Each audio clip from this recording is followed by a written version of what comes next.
다 같이 묵상기도 드리시며 우리 재직 헌신 예배를 하나님 앞에 드리도록 하겠습니다.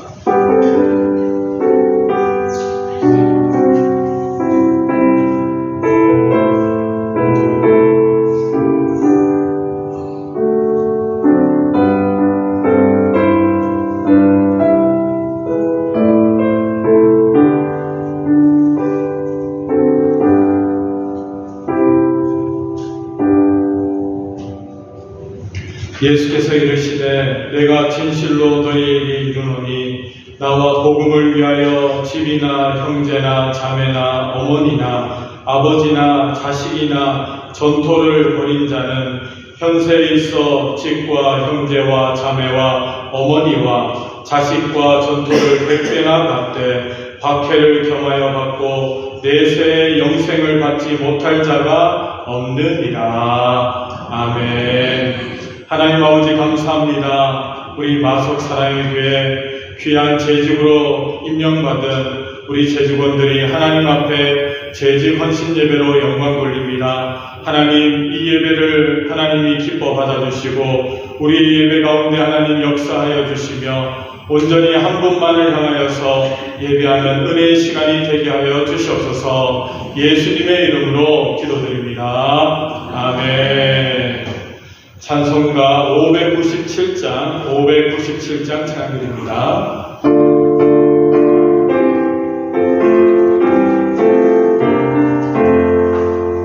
이전에 주님을 내가 몰라 영광의 주님을 비방했다.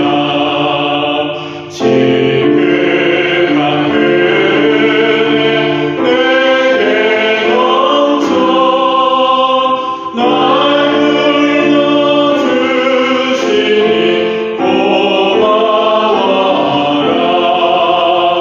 나 받은 달란트 얼마련가 나 힘써 그것을 낭비어서 가절로 주님께 바치오며 충성의 종이라 삼으시니 전하고 무능한 나의 대도 귀중한 직분을 맡기셨다. 그 은혜 고맙고 고마워라. 이 생명 바쳐서 충성하니 나는 일들이 하도 적어 큰 열매 눈앞에 안 내려도 주님께 죽도록 충성하며 생명의 멸류관 얻으리라. 이 시간 우리를 대표해서 박재봉 장로님 기도해 주시겠습니다. 거룩하신 아버지 하나님, 지금까지도 지켜주시고 이 시간 저희들 재직 헌신 예배로 예배드리게 하시니 감사를 드립니다. 주님, 이 시간 함께하여 주셔서 저희들의 부족함을 채워주시고 저희들의 어려움을 일깨워 주셔서 모든 것 주님 뜻대로 행하며 나아가는 저희들로 변화받는 귀한 시간이 되게 하여 주시옵소서.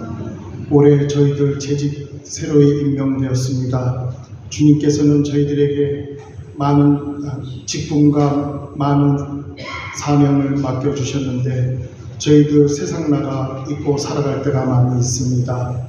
구별된 자로 주님께 택함받은 자로 세상에 나가서도 맡겨진 직분 사명 잊지 않고 실천에 나아가며 행하며 주님께 영광 돌리는 삶으로 살아갈 수 있도록 도와주옵소서.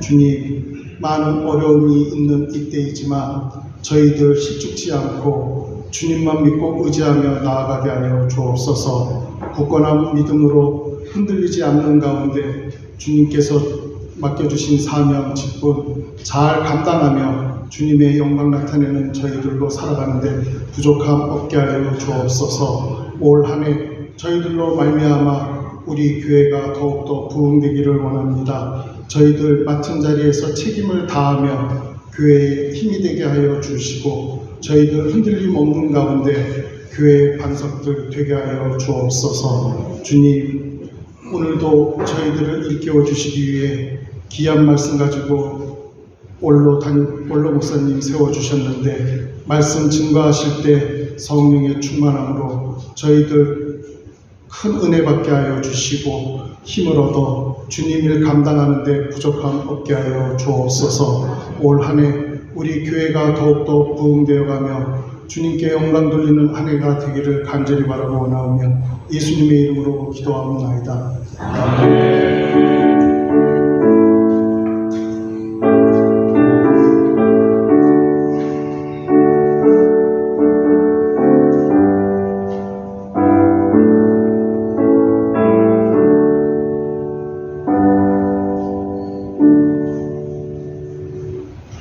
우리 양갑승 장로님 나오셔서 성경 공독해 주시겠습니다.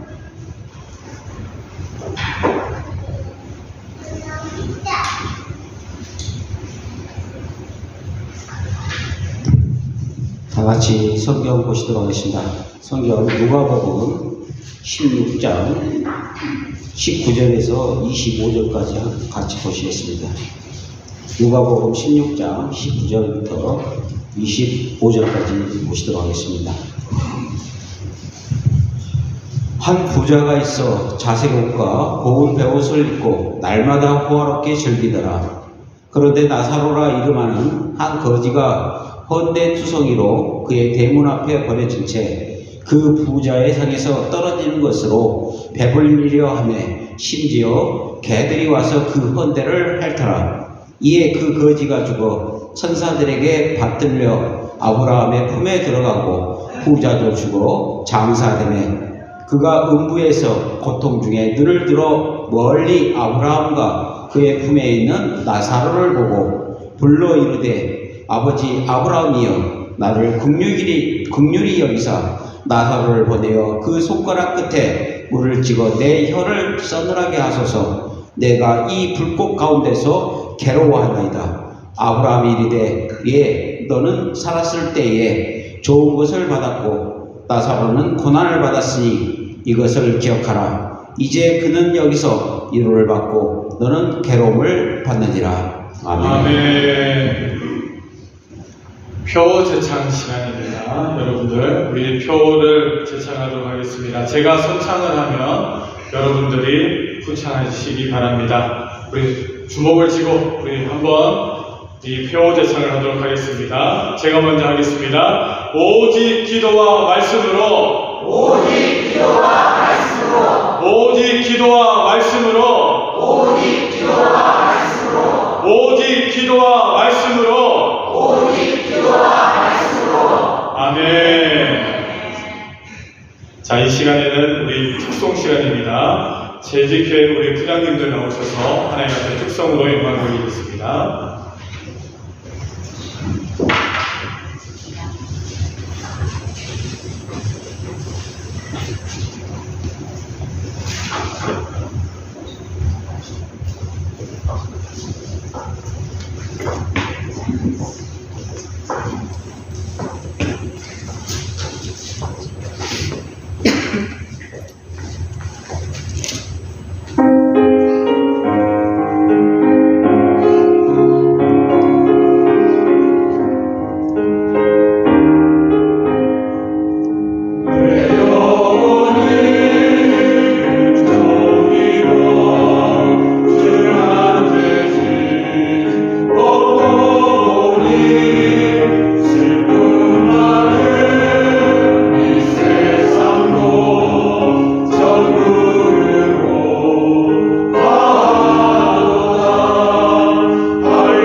말이 없는 나사로라는 제목으로 오늘 우리에게 말씀 증거해 주시겠습니다.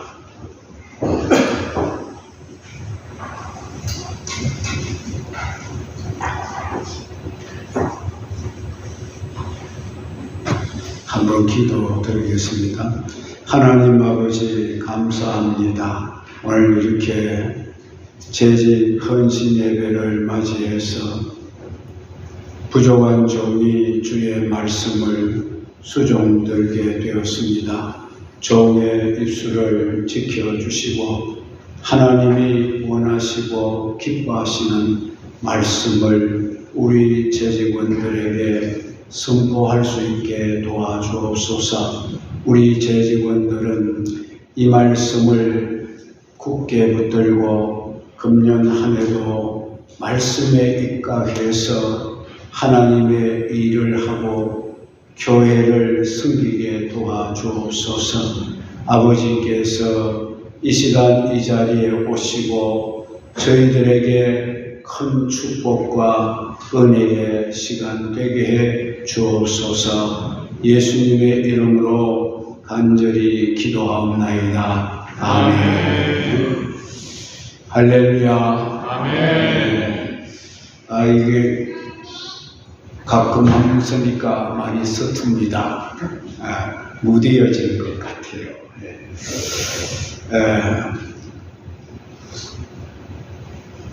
우리 재직원들 한번 인사 나눕시다. 오후 예배 함께 하셔서 감사합니다. 이렇게 한번 인사를 나누겠습니다. 오후 예배 함께 하셔서 감사합니다. 감사합니다. 오늘은 우리 재직원 여러분들과 함께 나누고자 하는 말씀은 본문을 중심해서 말이 없는 나사로, 이런 주제로 말씀을 드리려고 합니다. 우리가 세상을 살아감에 있어서 가장 기본적인 자산이 있다면 여러분들은 그게 뭐라고 생각하십니까? 어느 조사 통계를 보니까 이 한국 사람들이 세상을 살아가는데 가장 중요시 여기는 3가지 자산이 있다 그랬습니다. 첫째는 건강이라고, 건강이 자산이다. 65%가 그렇게 응답했습니다.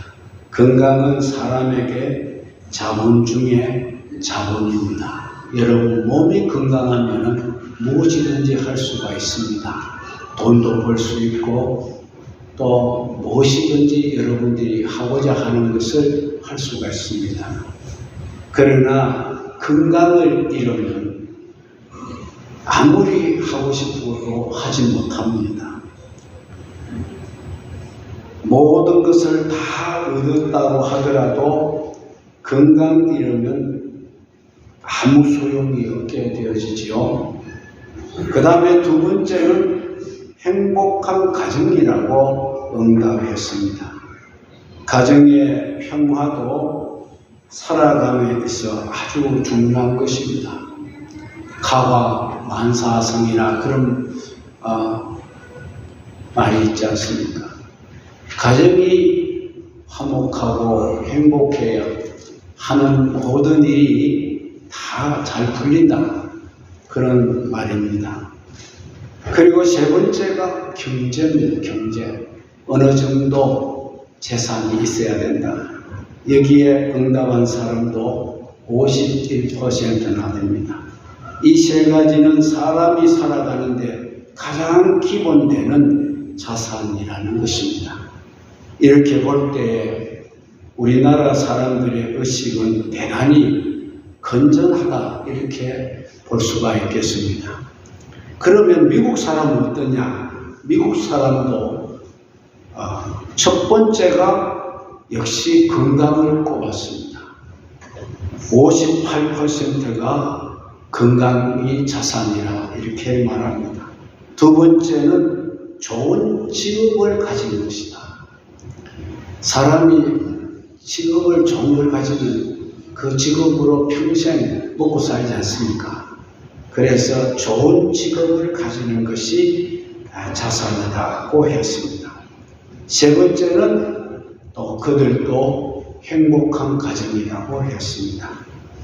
흔히 미국인들은 황금 만능주의 혹은 철저히 개인주의라고 이렇게 말하지만 꼭히 그렇게 보지 않을 수도 있다는 것입니다. 지금도 미국 상류 사회는 아주 건전하고 보수적이라고 합니다. 사람에게는 이렇게 기본이 되는 삶의 자본이 주어져야 한다는 것입니다. 그래야 사람은 최소한의 삶을 조화롭게 또 유지해 나갈 수가 있는 것입니다. 이 세 가지 중에 한 가지만이라도 상실을 하거나 또 부족하게 되면 사람들은 용기를 잃게 되고 자신감을 잃게 되고 의기소침하게 되어서 그래서 늘 불평하고 원망하게 된다는 것입니다. 그래서 불평이 많은 사람들을 보면은 틀림없이 이 세 가지 중에 한 가지 정도는 완전히 없거나 있어도 아주 부족한 경우가 많습니다. 이렇게 여러분들의 가정에 어느 정도 평안이 있고 또 자기 집이라도 한 채 갖고 살고 있고 그곳에 가족들과 함께 모여 살고 있다면은 이 세상에서 주어질 수 있는 것이 다 주어졌다 이렇게 생각하라는 것입니다. 그 정도의 환경이라면 세상에 행복한 가정이 될 수 있다는 것입니다. 그 이상을 더 추구하는 것은 한이 없는 겁니다. 그것은 바로 욕심이 되는 겁니다. 그래서 만족할 수 있는 사람이라면 그야말로 행복한 사람이라는 것입니다. 본문에 보면 나사로라고 하는 사람이 등장합니다. 오늘 이 시간에는 이 나사로에 대하여 우리가 생각해 보겠습니다. 이 사람은 그야말로 아무것도 없습니다. 우선 그는 가난합니다. 돈이 없습니다. 재산이 없습니다. 그리고 그는 거지였습니다.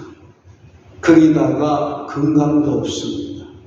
병이 들었습니다. 그 병이 어느 정도냐 하면 온몸에 부스럼이 나서 진물이 흐르니 개들이 와서 그 부스럼을 핥았다 이렇게 할 정도로 비참했습니다. 이 정도라면 심각한 병이 아닙니까? 거기다가 가족은 아무도 없습니다. 가족이 있다는 말이 없어요. 남의 집 문전에서 그 집 주인이 먹다가 버린 음식 부스러기를 주워 먹고 사는 정말 비참한 인생이었습니다. 어느 한 사람도 그에게 관심을 가져주지를 않았습니다. 이 사람이 얼마나 고독했겠습니까? 이 사람은 외로운 사람이었습니다. 세상에서 철저하게 소외받는 그런 사람이었습니다. 아주 지독하니만치 불우한 사람입니다. 누구나 다 이쯤 되면 할 말이 너무 많을 것입니다. 우선 자기 자신에게 할 말이 많을 것입니다. 나는 팔자가 왜 이런가? 나는 왜 이렇게 복이 없는가? 나는 왜 이렇게 태어났는가? 자기 자신을 원망하게 될 겁니다. 흔히 하는 것처럼 자기 자신을 저주하고 자학하고 운명을 저주하게 될 것입니다. 그래서 자신을 마구 학대를 하고 자신을 향하여 욕하고 정오하고 그랬을 것입니다. 그에게는 오죽이나 할 말이 많았겠습니까? 욥도 자식을 잃어버렸고 재산을 잃어버리고 건강도 상실한 후에 그가 얼마나 낙담이 되었으면 자기가 태어난 생일을 저주했겠습니까? 욥기서 3장에 보니까 온갖 어두운 마음으로 자신의 생일을 저주하기를 그날 하나님이 얼굴을 돌리셨더라면 나를 뵌 태가 저주를 받았더라면 나를 받은 사람이 나를 엎어 놓았더라면 라고 하면서 자기 자신의 출생을 저주를 했습니다. 그렇게 신앙이 좋은 욥도 어느 한순간에는 이렇게 말을 많이 하면서 불평을 했지만은 여기 등장하는 나사로라는 사람은 전혀 말이 없었습니다. 그의 비참한 환경에도 아무런 반응이 없습니다. 오죽 할 말이 많았을 텐데도 말 한마디가 그에게는 없었습니다. 자기를 낳은 부모에게 할 말이 얼마나 많았겠습니까? 뭐 하려고 나를 낳았습니까? 뭐 하려고 나를 낳았습니까? 부모를 원망할 수도 있었겠습니다. 사람들은 일을 하다가 자기 뜻대로 풀리지 않으면 먼저 부모 탓을 많이 합니다. 잘못되면 잘 되면은 자기 잘나서 잘 된 줄 알고 못 되면 부모 탓하고 조상 탓으로 돌리는 사람들이 얼마나 많습니까? 특히 우리나라 사람들은 이 탓하는 데 길들여져 있다는 것입니다. 사람들은 유산을 받지 못한 것을 탓합니다. 나는 부모를 잘못 만나서 물려받은 재산이 없다고 부모 탓을 하지.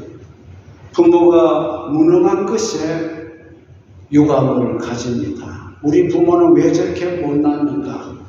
부모에게 유감이 많습니다. 그래서 부모 탓을 많이 합니다. 여기 나오는 나사로라는 사람은 부모 탓을 하자면 누구보다 더 많이 부모 탓을 할 수 있는 사람입니다. 탓을 하자면 그 누구보다 많은 탓을 할 수 있는 자격이 있는 사람입니다. 그럼에도 불구하고 그는 한마디 말이 없었다는 것입니다. 탓을 하지 않았습니다. 원망도 하지 않았습니다. 여전히 침묵하고 조용했을 뿐입니다. 이것이 우리와 다른 점이 되겠습니다. 그는 또 세상을 향하여도 할 말이 얼마나 많았겠습니까? 사람이 지나치게 가난하게 되면 성격이 이상하게 삐뚤어진다고 합니다. 괜히 부자들 보면 부하가 치밀어 오릅니다. 그래서 좋은 집을 보면 이상한 마음이 듭니다. 저 집 불이 팍 나서 폭삭하면 좋겠다. 그런 생각을 품는다는 것입니다. 좋은 자동차를 타고 다니는 것을 볼 때 마음이 편하지 않습니다. 저 사람은 어떻게 저런 차를 타고 다니느냐. 그래서 못으로 차를 막 쫙 끌어버립니다. 흠집을 내놓습니다. 침을 뱉습니다. 요즘 불특정 다수를 향해서 해코지하는 사람들이 늘고 있습니다. 그런 행위들이 모두 이 같은 심리에서 나오는 자학적 행동이라는 것입니다. 나사로가 말을 하자면 얼마나 할 말이 많았겠습니까? 성경을 보면 부자는 날마다 연락을 즐겼다고 했습니다. 여기 연락이라는 말은 매일같이 잔치를 하고 흥겹게 흥청망청 먹고 마시고 놀았다는, 그리고 그 부자는 당시에 왕이나 귀족들이나 입을 수 있는 자색옷과 고운 베옷을 입고 매일같이 호사스럽게 살고 있었습니다. 부자가 자기 돈 가지고 즐기며 살아가는데 죄될 것은 없습니다만 그 집 문간에서 그런 부자의 모습을 매일 지켜보면서 빌어먹고 사는 나사로가 볼 때는 왜 할 말이 없겠습니까? 그런데 성경에 보면 나사로는 말이 없습니다. 그냥 침묵하고 있습니다. 또 그는 낙원에 들어가서도 말이 없었습니다. 그는 죽어 낙원에 갔지요. 그리고 부자도 죽어 음부로 갔습니다. 나사로가 낙원에 가서 가만히 보니까 음부로 간 부자가 낙원에 있는 아브라함에게 탄원을 합니다. 내가 지금 이곳에서 목이 타들어가니 그래서 내가 너무 고통스러우니 나사로 우리 집 대문간에서 살던 저 나사로를 보내어 물 한 방울만 내 혀끝에 적셔달라고 아브라함에게 애원을 하고 있었습니다. 그 모습을 나사로가 아브라함 곁에서 다 지켜보았습니다. 그런 부자의 모습을 볼 때 나사로의 마음에 어떤 생각이 들었겠습니까? 지금 입장은 세상에 있을 때와는 정반대가 되고 말았습니다. 이쯤 되면 나사로의 입에서 말 한마디쯤은 나올 수 있는 법이지만 그는 그 순간에도 말이 없었습니다. 야, 세상에서 너 나 그렇게 박대하더니 이제 와서 무슨 물을 달라고 하느냐 한 소리 해줄 수도 있는 겁니다. 그런데 나사로는 말이 없습니다. 나사로는 끝까지 아무 말 하지 않았습니다. 거기에 비하면 오늘 세상을 살고 있는 우리들은 말이 너무 많은 것 같습니다. 말. 세상은 이 말이 넘칩니다. 말 때문에 모든 사단이 일어납니다. 가정에서도 말이 많고, 사회에서도 말이 많고, 교회에서도 말이 많습니다. 우리들은 말이 너무 많습니다. 남 탓을 많이 하고 원망을 많이 하고 불평을 많이 합니다. 우리들이 나사로보다 형편이 못해서 그런 게 아닙니다. 아무리 못 살아도 나사로보다는 잘 살고 있지 않습니까? 모두 좋은 환경에서 살고 있음에도 불구하고 불평이 많고 원망하는 말이 많습니다. 우리는 여기서 나사로의 모습을 생각해 볼 필요가 있다는 것이죠. 나사로는 그런 환경 속에서도 끝까지 말이 없었습니다. 원망이 없었습니다. 자신의 생을 저주하거나 정오하는 등의 그런 우를 범하지 않았다는 것입니다. 그러면 왜 나사로는 그런 환경에 살면서도 한마디 말 없이 그 모든 어려움을 잘 견디고 이겨낼 수가 있었던가? 여기에는 중요한 한 가지 이유가 있습니다. 그것이 무엇입니까? 그것은 바로 하나님의 섭리에 대한 인식을 갖고 있었다는 것입니다. 우리 그리스도인들에게는 반드시 이런 인식이 있어야 합니다. 나의 삶, 나의 인생 속에는 적어도 하나님의 섭리가 들어있다. 이 인식을 가지라는 말입니다. 우리가 이런 의식을 가지고 살아갈 때 우리는 세상에서 일어날 수 있는 모든 일을 우리가 직면하고도 시험에 들지 않고 환경을 이해하고 수용하고 이겨낼 수가 있게 될 것입니다. 그래서 기독교 상담학에서는 이런 말을 합니다. 상담자가 심각한 문제를 가지고 찾아왔을 때 먼저 그에게 거룩한 것에 대한 경외심이나 또 존경하고 두려워하는 어떤 대상이 있는가, 그걸 먼저 질문해 보라는 것입니다. 그 사람이 그런 부분이 있는 사람이라면 그는 어떤 문제에 부딪히더라도 그 문제를 해결하고 극복할 수 있는 사람이라는 것이죠. 문제는 그런 경외심이라든가 세상에 두려워하고 존경하는 어떤 대상조차도 없는 사람이 문제입니다. 그런 사람은 큰 문제 앞에서 그 문제를 극복할 수도 없고 치료받을 수도 없다는 겁니다. 왜냐하면 그 사람의 마음에는 하나님의 섭리의식이 전혀 없기 때문이라는 것입니다. 초대교회 성도들에게 큰 고민이 하나 있었습니다. 그것은 왜 하필이면 예수를 파는 일에 예수님의 제자 가룟유다가 끼어 있느냐라는 것입니다. 그 사실이 초대교인들에게는 사람들 보기에 참 창피스러운 일이었을 겁니다. 예수를 배반한 사람이 다른 사람이 아니라면 몰라도 왜 하필이면 12 제자 중에 한 사람이었느냐 이것입니다. 그래서 초대교인들은 그 문제를 아주 부끄럽게 생각하고 이방 사람들에게 고개도 들지 못할 형편이었습니다. 그런 생각으로 위축되어 있던 이 초대교회 성도들에게 베드로는 이렇게 말했습니다. 여러분, 우리가 그것을 부끄러워하지 맙시다. 성경에 보면 이미 그렇게 될 것을 하나님이 예언해 놓으셨지 않습니까? 거기에 하나님의 섭리가 들어있다는 것을 우리가 믿읍시다. 사도행전 1장 16절에 형제들아, 성령이 다윗의 입을 통하여 예수 잡는 자들의 길잡이가 된 유다를 가리켜 미리 말씀하신 성경이 응하였으니 마땅하도다, 이렇게 베드로가 말했습니다.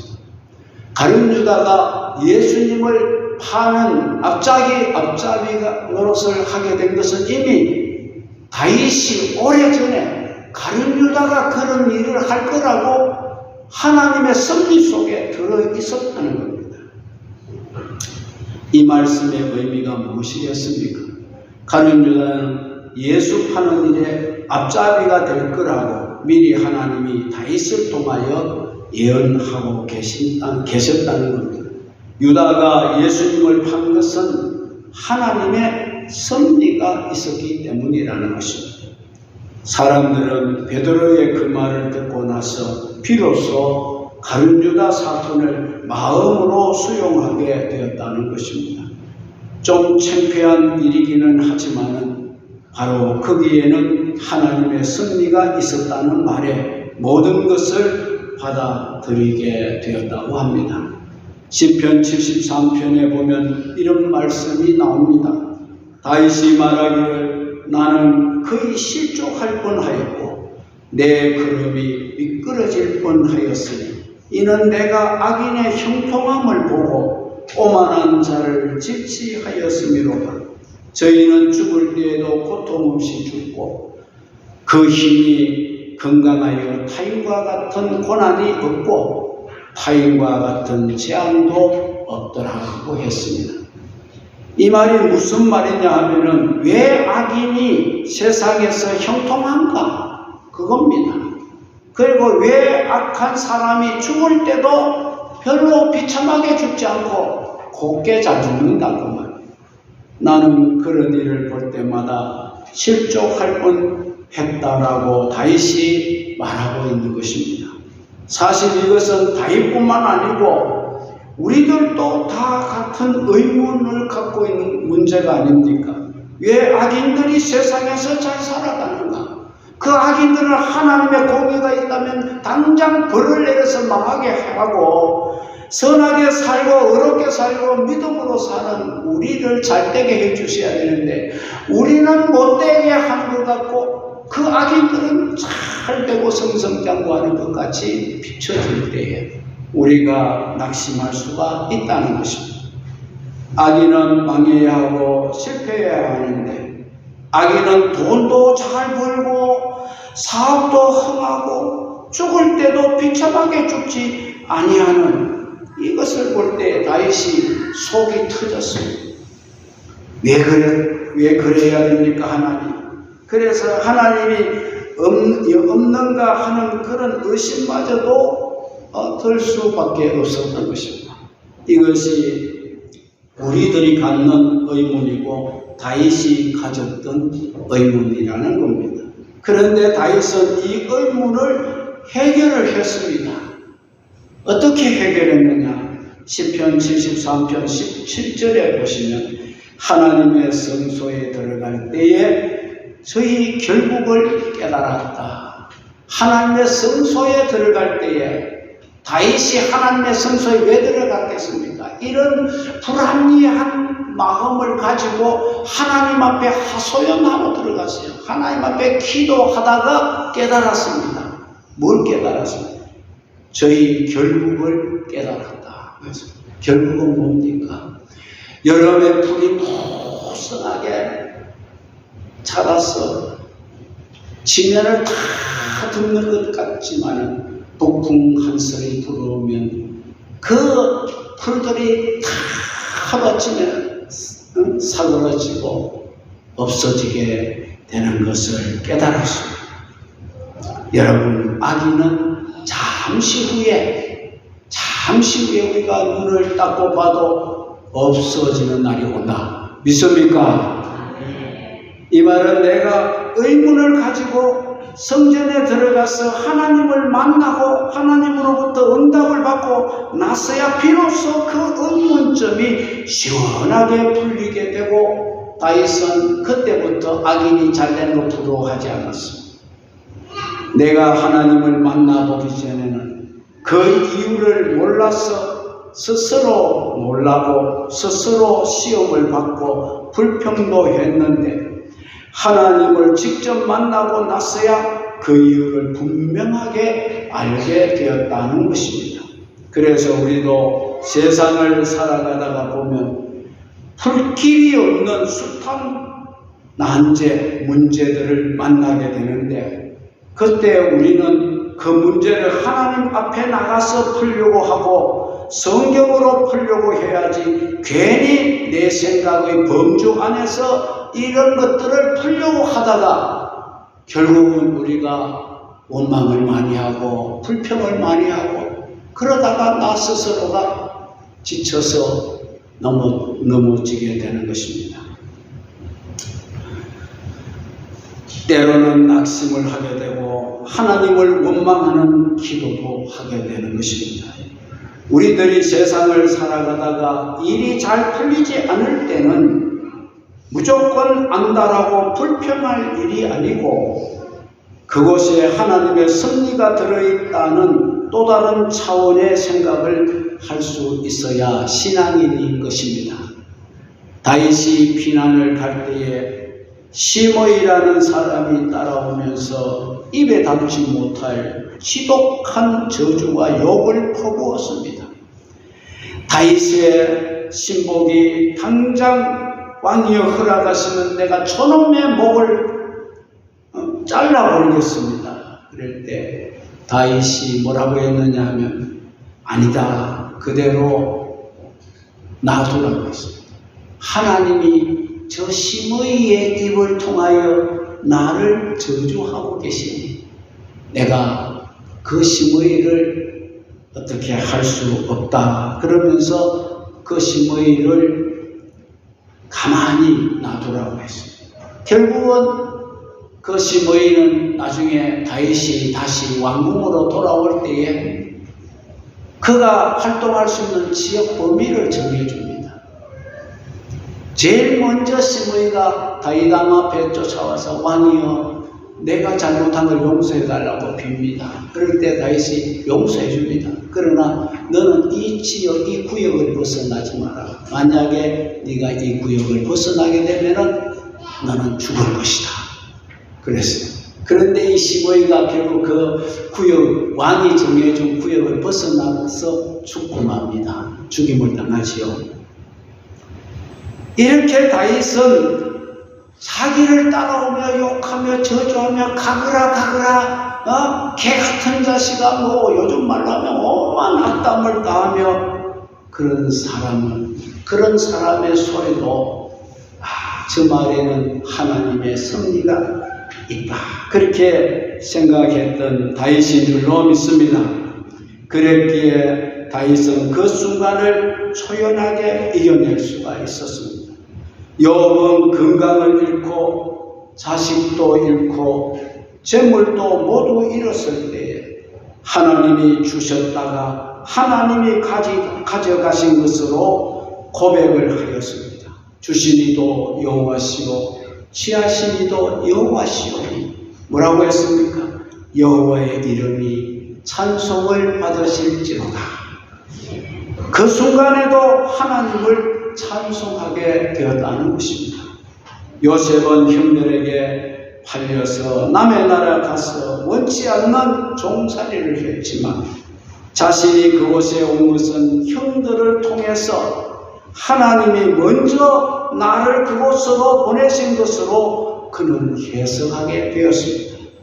그런 섭리 의식이 요셉에게 있었기 때문에 모든 어려운 상황들 속에서도 원망하지 아니하고 탄식하지 아니하고 좌절하지 아니하고 지혜롭게 그 상황을 극복해낼 수가 있었던 줄로 믿습니다.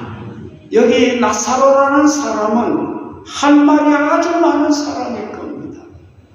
나사로가 불평을 하자면 누구보다 실감나게 불평을 많이 할 수 있는 사람이라는 겁니다.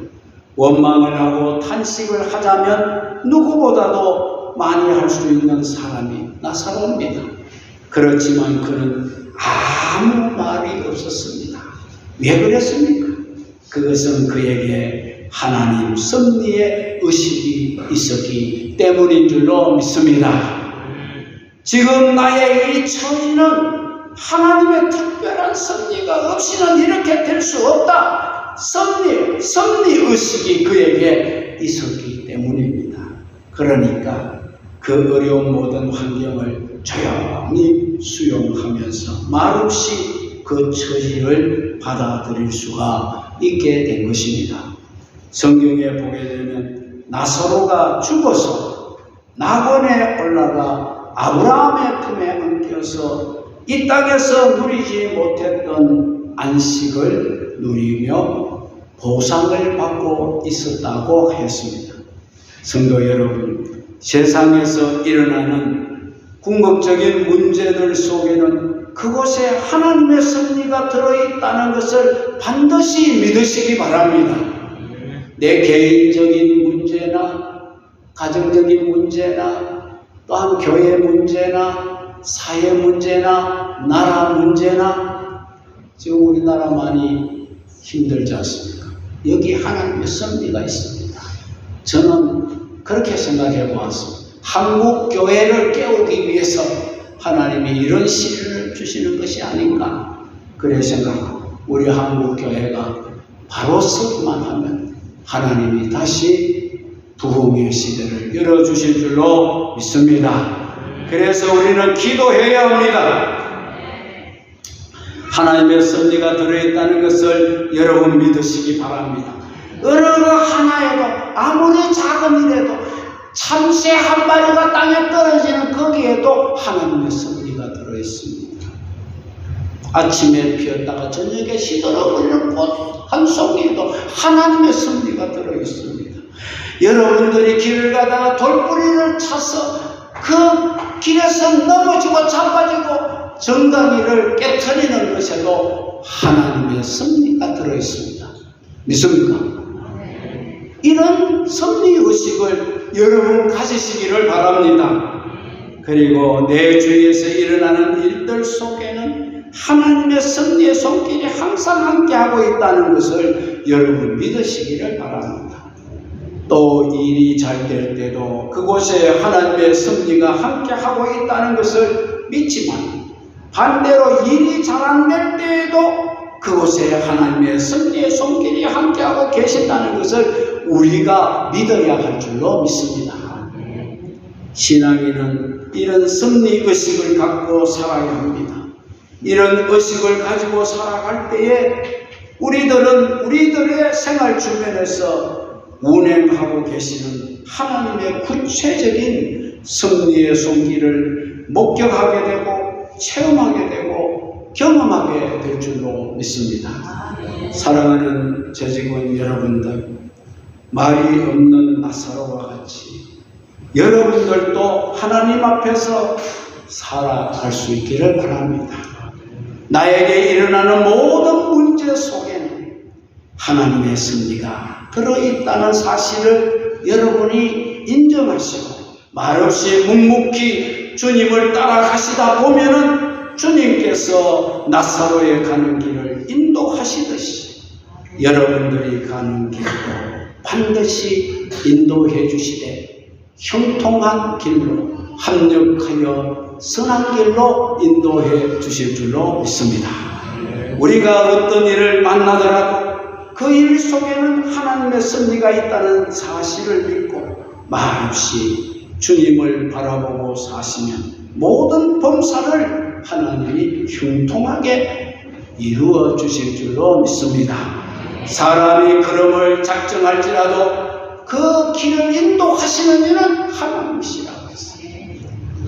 여러분들이 금년 한 해도 교회를 섬기는 재직으로서 자기가 맡은 일에 충성을 다하되 말없이 충성하는 나사로 같은 일꾼들이 되시기를 주의 이름으로 축원합니다. 일꾼은 말이 없어야 됩니다. 그저 묵묵히 맡은 일에 충성을 다하면 그뿐인 것입니다. 말이 많은 일꾼은 그 말 때문에 자기가 맡은 사명을 끝까지 감당하지를 못하는 것입니다. 하나님 나라는 말에 있지 않고 하나님 나라는 능력에 있느니라고 했습니다. 말을 하지 마시고 능력을 보이는 여러분들이 되시기를 바랍니다.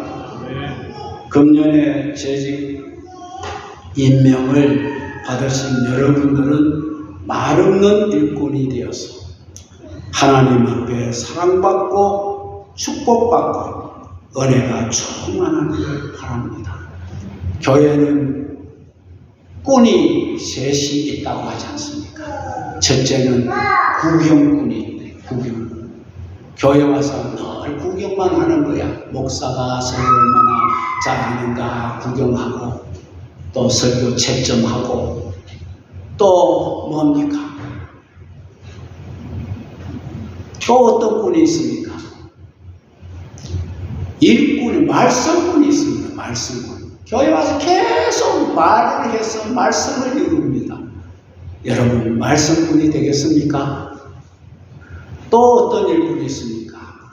교회 안에는 일꾼이 있다는 것입니다. 여러분들은 일꾼이 되시기를 바랍니다.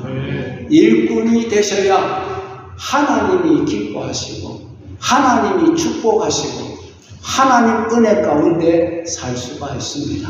일꾼이 되어야 교회 생활도 재미가 납니다. 우리가 일할 때 사람 보고 일하는 거 아니지 않습니까? 하나님 앞에서 일하는 겁니다. 예배당 걸레질 하면 하는 것도, 의자를 닦는 것도, 강대상을 닦는 것도, 주방에서 그릇을 씻는 것도. 여러분 다 우리는 주님을 위해서 봉사하는 거예요. 그러니 말없이 내게 맡겨진 그 일에 충성을 다하면 주님께서 상 주실 줄로 믿습니다. 재직 여러분, 금년에는 말없이 묵묵히 능력을 보여주는 재직들이 되시기를 주의 이름으로 축복합니다. 기도하겠습니다. 하나님 아버지 감사합니다. 이 시간도 저희들을 사랑하시고 귀한 말씀을 주셔서 감사합니다. 나사로는 자기에게 어떤 일이 일어나도 그는 말이 없었습니다. 왜 말이 없었느냐? 이 일에도 작은 일, 큰 일, 아픈 일, 슬픈 일, 잘못되는 일, 이 모든 일에도 하나님의 섭리가 들어있다는 섭리의식을 갖고 살고 있기 때문이었습니다. 아버지여, 저희들도 금년에 교회를 섬김에 있어 하나님의 섭리의식을 갖고 교회를 섬기게 하여 주옵소서. 교회가 왜 저러냐고, 목사가 왜 저러냐고, 장로가 왜 저러냐고, 교인이라면서 왜 저러냐고 원망하고 불평하지 말게 하시고, 그들의 잘못된 일에도 하나님의 섭리가 들어있을 거라고, 그들이 잘되는 일에도 하나님의 섭리가 들어있을 거라고 하나님 앞에 감사하며 기도하며 하나님께 영광을 돌리는 그런 귀한 종들이 되게 하여 주시옵소서. 하나님을 사랑하는 자 그 뜻대로 부르심을 입은 자들에게는 모든 것이 합력하여 선을 이루어 주신다고 하셨습니다. 아버지 하나님, 하나님을 사랑하고 말없이 하나님 앞에 충성을 다하는 우리 장로님들, 우리 권사님들, 우리 안수 집사님들, 우리 서리 집사님들, 우리 모든 성도들이 되게 하여 주시옵소서. 예수님의 이름으로 기도하옵나이다. 아멘. 말씀에 많은 은혜 받으실 줄 믿습니다. 우리 찬송가 321장 찬양 드리면서 준비한 예물 드리도록 하겠습니다. 우리 김명희 권사님, 이재남 권사님 헌금위원으로 수고해 주시겠습니다.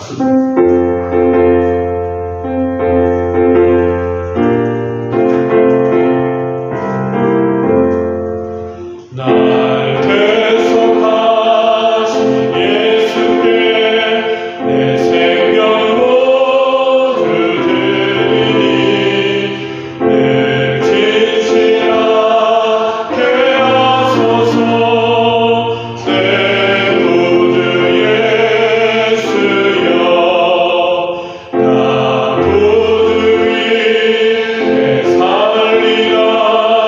내 기쁨하리라 넣으리. 내 갈 길을 거하소서. 내 구주 예수여, 날 구원하신 예수를 일평생 의지하오니 날 영접하여 주소서.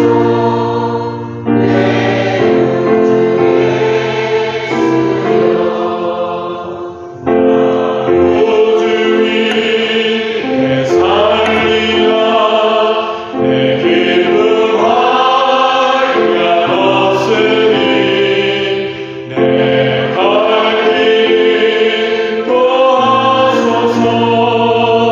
내 구주 예수여, 주 십자가에 달리사 날 자유하게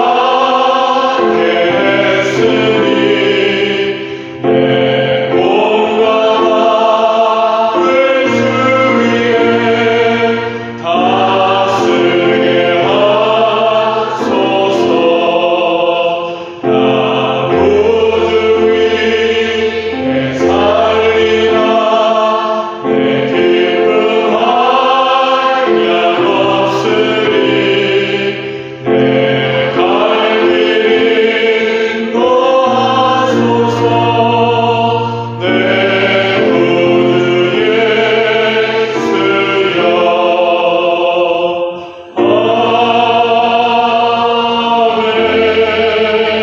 아멘. 드려진 예물을 위해서 우리 강동남 장로님 기도해 주시겠습니다.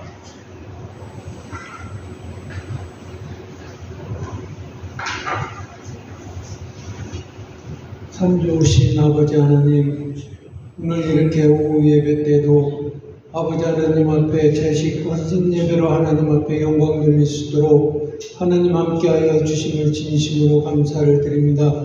귀하시고 복된 아버지 하나님, 목사님 입술을 통하여 저희들이 하나님 말씀을 들었나이다.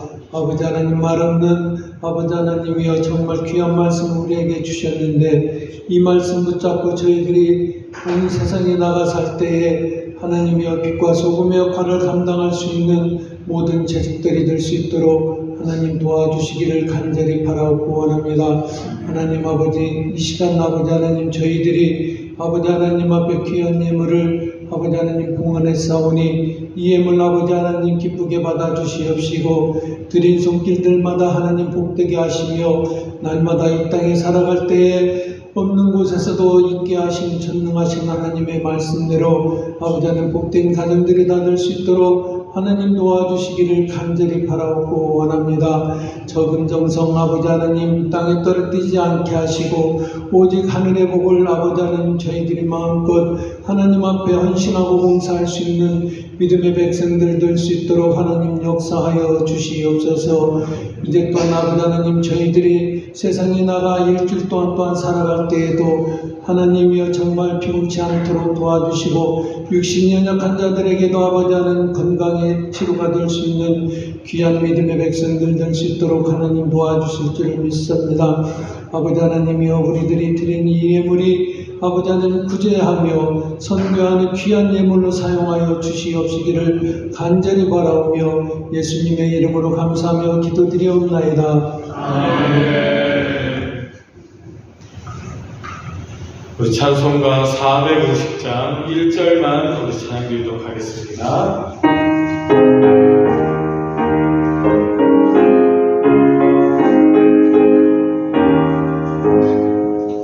내 평생 소원이로도 주의 일하다가 이 세상이 멸하는 날 주 앞에 가리라.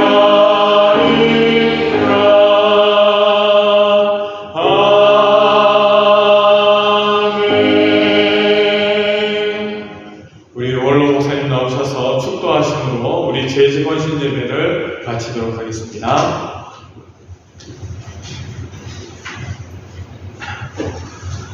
지금은 우리 주 예수 그리스도의 무한하신 은혜와 하늘에 계신 우리 아버지의 크신 사랑하심과 성령님의 감동 감화 위로 충만 내재하시는 은사가 2025년도 마석 사랑의 교회 재직원으로 임명받은 모든 재직들 머리 위에와 우리 교회 위에와 우리 담임 목사님 위에와 또 우리 성도들 가정 위에 지금부터 영원까지 항상 함께 있을지어다. 아멘.